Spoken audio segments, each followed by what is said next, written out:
Gold prices opening up the week right where we saw them end last week, continuing to straddle that 1800 level. Today we were down about $4. We did see a settlement below the 1800 level, but we didn't get too far from it.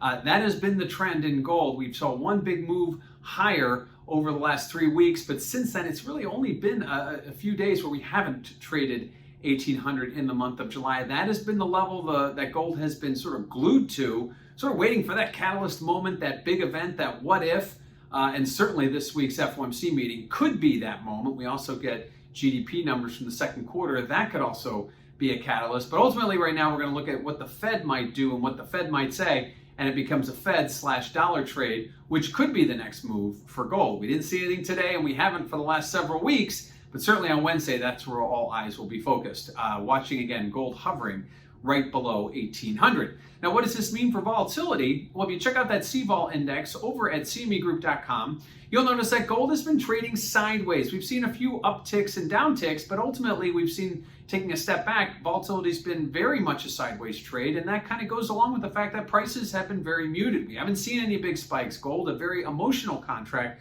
hasn't seen those big market moves that we're typically used to seeing, especially when you watch Treasury yields moving the way they have over the past week, and equities and even cryptos have made big moves. Gold has been very much a flat trade, and at this point could be kind of coiling, waiting, looking for a breakout in either direction. Again, waiting for what happens after Wednesday's Fed meeting.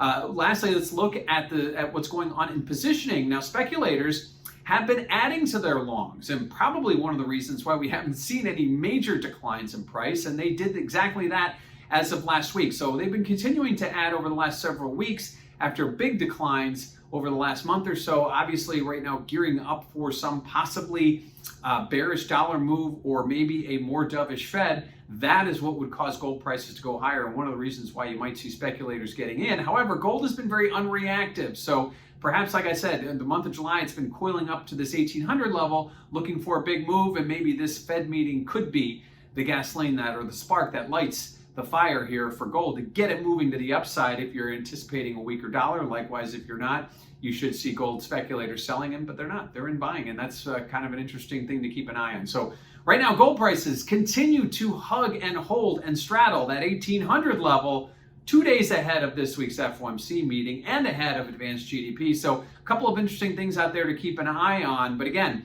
it's been several weeks where we haven't seen a major knee-jerk big move out of gold, and likewise could have one on the calendar following this week's FOMC.